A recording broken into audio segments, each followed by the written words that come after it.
freine. On dit que le catholicisme décline, que la déchristianisation atteint les sociétés avancées jusqu'à la moelle. Est-ce si vrai que cela? Alors évidemment, si on regarde les chiffres, les vocations, etc., on les connaît par cœur d'ailleurs, les choses ne vont pas si bien qu'on pourrait le penser. Mais comment expliquer l'engouement actuel et depuis un siècle et demi autour de saint François d'Assise? L'homme libre fascine par sa radicalité, celle de sa vie et son cortège de vertus, sa bonté, sa joie, son humilité, sa capacité à s'émerveiller, à contempler toute chose que la vie moderne très accaparante rend impossible. En ce sens, nos modes de vie plus subis que choisis conspirent contre la vie intérieure et on sait que cette référence vous est chère. Pour la maintenir à flot, cela suppose une volonté de faire, une puissance d'arrachement digne d'une fusée au décollage.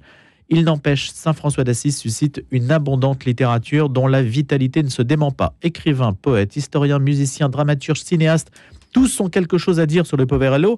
Et Michel Sauquet, laïc franciscain, spécialiste de questions sociétales, culturelles, religieuses, y contribue à sa manière à travers ses trésors de la spiritualité franciscaine au XXe et au XXIe siècle. C'est publié aux éditions Salvator et c'est une forme d'initiation autant que de synthèse sur la question, synthèse de multiples regards sur saint François. Bonjour Michel Sauquet. Bonjour. Et évidemment, comme le pape s'appelle François, cela donne d'autant plus de raisons d'en parler ce matin. Est-ce que d'ailleurs le pape François représente saint François d'Assise à votre avis? Oui, il s'en inspire énormément, continue de s'en inspirer. Quand il a approché, ou il a été nommé pape, ou juste avant, un de ses amis, dont je ne me rappelle plus le nom d'ailleurs, mais dit « N'oublie pas les pauvres ». Et je pense que c'est vraiment la ligne fondamentale de la vie de François, du pape François. Mais est-ce que saint François d'Assise, avant lui, est-ce qu'on les oubliait? Avant le pape? Est-ce qu'il y a un avant et un après? Non, là, je parle de saint François pour le coup. Oui. Est-ce qu'il a marqué une rupture? En quoi a-t-il marqué une rupture? La rupture de François, c'est l'affichage d'une radicalité, notamment vis-à-vis de l'Église, mais au sein de l'Église, qu'il n'a jamais voulu quitter, mais qu'il a voulu réformer. Je crois que c'était, vous l'avez dit, c'est un homme libre qui, au fond, a réussi à se dégager des ronces de sa société par la pauvreté, la minorité, par toutes ces vertus. Et je crois que ça correspond à un besoin très moderne aujourd'hui. Mais c'est vrai qu'à son époque, François, oui, marquait une rupture, une grande rupture.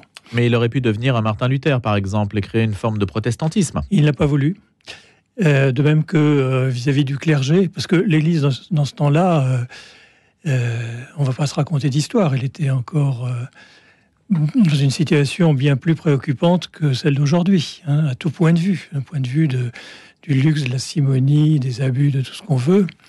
Et François, qui respectait beaucoup les prêtres, parce que, disait-il, moi je veux respecter le plus petit, le plus pauvre, le plus pécheur des prêtres, parce que c'est par lui que je peux accéder à la Sainte Eucharistie, il le disait toujours. Donc il a voulu rester dans l'Église, il a bataillé pour faire approuver une règle par des papes qui se moquaient un petit peu de lui, de même que Sainte Claire à sa suite, a bataillé pendant des années pour avoir le privilège de ne pas avoir de privilège auprès des papes. Il n'y arrivait pas. C'est un peu normal aussi que l'Église soit méfiante. Peut-être. Non. Peut-être. Ou prudente. Ou apeurée. Ou apeurée. Voilà. Toujours est-il que très peu de temps après, saint François arrivera à drainer des foules énormes. Des foules énormes, sachant qu'il n'a pas voulu... il n'avait pas dans l'idée de créer un ordre. Il a eu cette rupture notamment avec son père, avec l'ordre établi de l'époque, et il a choisi une vie de pauvreté. Il a été dans la campagne assisiate, etc. Et très vite, il a été rejoint par un certain nombre d'amis. Le flot a grossi pour devenir considérable au bout de quelques années. 3000 personnes 5000, je crois, 5000 oui, c'est devenu un ordre à ce moment-là, et il a bien fallu le structurer, l'organiser et le gouverner, jusqu'à ce que, suprême manifestation de minorité de la part de François, il a décidé de laisser la direction de son ordre à un autre, à Pierre de Catane. Alors vous, Michel Sauquet, racontez-nous votre histoire, parce que vous êtes laïc franciscain, et la question qu'on se pose aujourd'hui, c'est le décalage qu'il peut y avoir entre l'attrait qu'exercent encore dans l'opinion certaines figures du catholicisme et le désaveu apparent que l'institution subit. dans le pignon par une baisse de la fréquentation et du recrutement. Est-ce que ça, c'est un paradoxe ? Peut-être. Ceci dit, moi, je ne suis pas dans le déclinisme. Je pense que il y a beaucoup de raisons d'espérer aujourd'hui. Et je vois notamment dans les jeunes générations beaucoup de raisons d'espérer, de créativité. Voilà, on voit toujours ce qui ne va pas, on voit pas ce qui émerge. C'est l'équilibre qui ne se fait pas. Mais je pense que chez beaucoup de jeunes et de moins jeunes aujourd'hui, c'est vrai que François a un message extrêmement pertinent aujourd'hui. Un message d'émerveillement et de louange, de réenchantement du monde, comme on dit. Un message de joie malgré les vicissitudes de la vie. François est un homme qui a souffert, mais qui a aussi ri, qui était joyeux, etc. Un message d'humilité profonde qui nous invite à ne pas regarder trop notre nombril. Un message de lâcher prise de l'argent, mais là aussi lâcher prise de notre ego. Et quand je vois le nombre de gens qui aujourd'hui décident de changer de métier, de quitter des positions très assises dans la société pour faire pour se livrer à des activités plus sociales ou plus de terrain, je trouve que ce sont des raisons d'expliquer. Puis ce Saint-François d'Assise, le mal nommé alors. Quitter leur assise et Saint-François d'Assise. Voilà. Quitter leur assise pour aller vers une autre. Excusez-moi, je suis désolé de ne pas l'avoir fait avant vous. C'est amusant comme paradoxe, justement. C'est précisément de quitter une situation extrêmement bien établie qui était écrite d'avance pour lui. Exactement. Autre message message aussi, évidemment, de fraternité et notamment de fraternité universelle. Et là, on arrive à la position de François par rapport à la création, qui est une position de rupture absolue avec l'état d'esprit qui prévalait alors et qui prévaut encore aujourd'hui, malgré tout ce qui se passe en termes de soucis de préservation de la création. L'homme, maître et possesseur de la nature, François était le premier finalement à rompre complètement avec ces traditions-là et en disant que la nature c'est une famille, c'est le côté des créatures, frère soleil, sœur lune, etc., etc. Et y compris à l'époque où la question, au XIIIe siècle, la question se posait moins, non ? La question se posait beaucoup moins, mais non, effectivement, il a apporté cette préoccupation-là. Et je crois que la façon dont il l'a abordée illustre bien la raison pour laquelle aujourd'hui nous sommes aussi sensibles à son message. Je me permettrai peut-être de vous lire un petit extrait d'un texte du livre d'un homme absolument extraordinaire qui est le frère Luc Mathieu, franciscain, qui à 98 ans est une bibliothèque en lui-même et d'une activité absolument extraordinaire et qui m'a beaucoup aidé pour cette anthologie. Naturellement, je ne l'ai pas fait seul, je l'ai fait avec beaucoup de gens qui m'ont aidé. En particulier Pierre Moracchini, et en particulier qui était chroniqueur, journaliste sur notre antenne pendant de nombreuses années. Tout à fait, et qui a eu la gentillesse de faire une introduction une préface à ce livre, et qui m'a apporté beaucoup, notamment sur le côté historique, mais pas uniquement. Le frère Luc Mathieu écrivait la chose suivante. La contemplation émerveillée de la nature, la fraternité quotidienne avec chaque créature et surtout la louange du Dieu très bon créateur de toutes choses caractérise tellement la spiritualité de François que l'Occident chrétien voit en lui le type même du chrétien réconcilié avec un univers qui aurait retrouvé sa bonté originelle. Et il ajoute les amis des bêtes, les amis des arbres, les naturistes, les campeurs. Et maintenant, les écologistes se mettent volontiers sous son patronage. Il n'est point nécessaire d'avoir la foi ni de percevoir la vie spirituelle et les purifications intérieures du Saint d'Assise pour se réclamer de lui. Et là, il dit quelque chose de très, très intéressant qui rejoint beaucoup la richesse de tous ces textes que j'ai découverts. Il dit, outre les 3 ordres religieux qui sont nés de son expérience spirituelle, on imagine un 4e ordre beaucoup plus nombreux, dont les frontières sont très floues, regroupant les amis innombrables de François, tous ceux qui admirent et envient son aisance, sa simplicité, son bonheur, son attention, son respect et sa capacité d'émerveillement devant chaque créature. Voilà. Donc là, vous faites allusion au 4e ordre par rapport au tiers ordre qui existe déjà. Absolument. Vous êtes membre du tiers ordre ? Oui, absolument. Qu'est-ce qu'il faut pour entrer dans le tiers ordre ? Écoutez, moi, je suis rentré dans une fraternité franciscaine à la suite de mon épouse qui m'y a entraîné. Il y a, mais c'est pas une obligation, un engagement, mais il y a surtout cette idée de s'engager même non formellement, mais à essayer de suivre les pas de François d'Assise comme on peut, hein, c'est-à-dire une certaine, au fond, éthique de vie, de lâcher prise, très important. Mais qu'est-ce que vous vous dites, Michel Soquet, tous les matins quand vous vous levez pour être fidèle à Saint-François, et donc naturellement au Christ par procuration, et qui fait la marque de François, en fait, et de votre appartenance au tiers ordre? Je crois que j'aurais bien dit Joker, mais je ne vais pas le faire. Et qui peut aider ceux qui nous écoutent et qui peut-être se disent, tiens, ça peut être une résolution de l'année. Oui, mais absolument. Mais écoutez, ça sera ma résolution de 2024. Essayez de ne pas perdre la paix de l'âme pour des choses qui n'en valent pas la peine. Essayez de ne pas se prendre plus important qu'on est. Ça, c'est très important. La minorité, chez François, c'est fondamental. Les frères mineurs. Hein. Être fraternel, non seulement avec nos frères, mais avec l'ensemble de la création. Donc, avoir ces gestes écologiques de base qu'on devrait avoir les uns et les autres. Et puis, ces gestes fraternels aussi vis-à-vis de nos frères, consistant peut-être à aller vers ceux qui nous ressemblent moins quand on a besoin de quelque chose pour établir cette fraternité. Une amie me disait, moi, quand je suis dans la rue et que ça me semble très très franciscain, quand je suis dans la rue et que je suis perdu, je cherche mon chemin, plutôt que d'aller vers les personnes qui me ressemblent le plus, éventuellement je traverse la rue et je vais vers quelqu'un qui me ressemble pas du tout. Ça peut être un SDF, ça peut être quelqu'un d'une origine tout à fait différente de la mienne, et je lui demande mon chemin. Et il me dit mon chemin.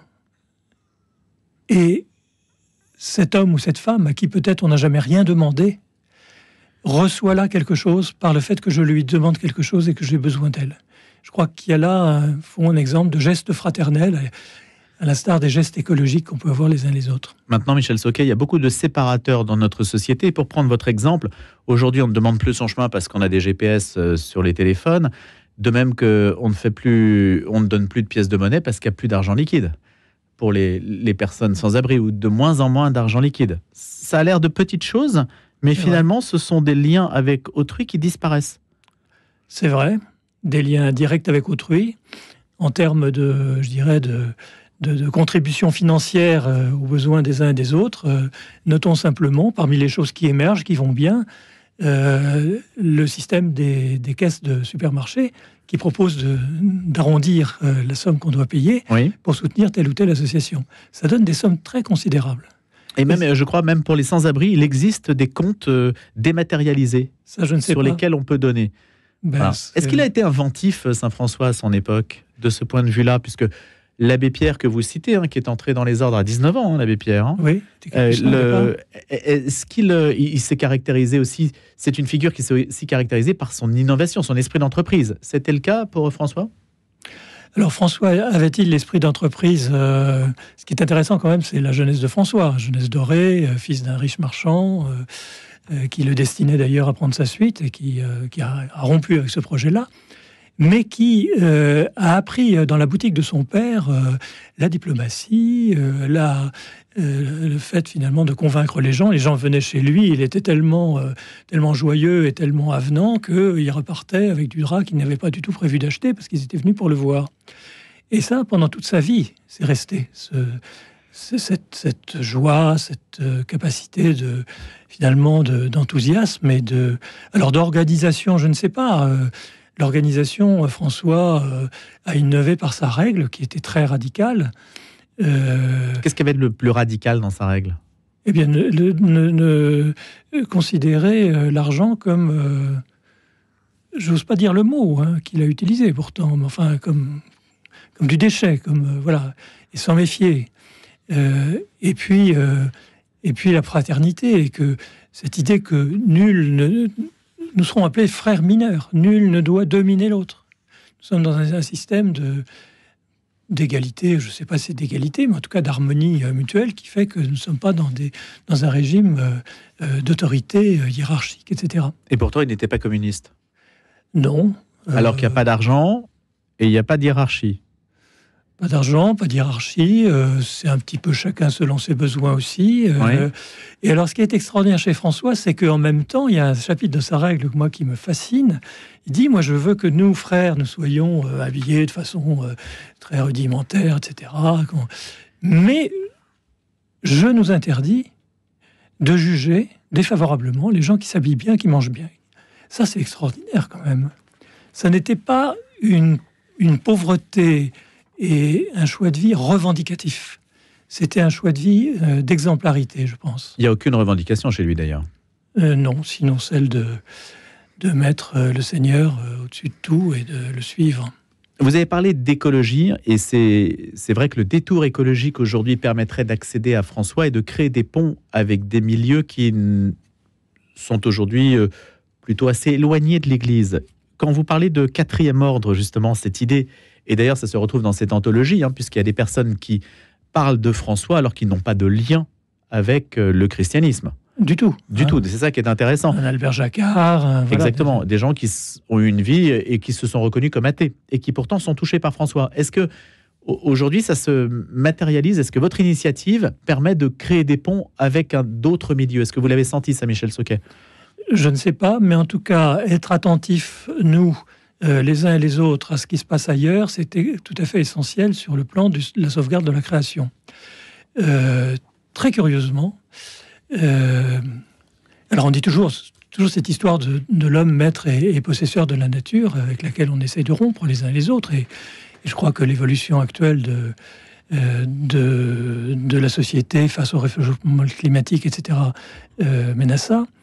Mais il faut savoir qu'en Amérique latine, les droits de la terre, Pachamama, sont inscrits dans des textes de loi, dans des constitutions, dans certains pays, que il y a un certain nombre d'années, la Nouvelle-Zélande est suivie très rapidement par l'Inde.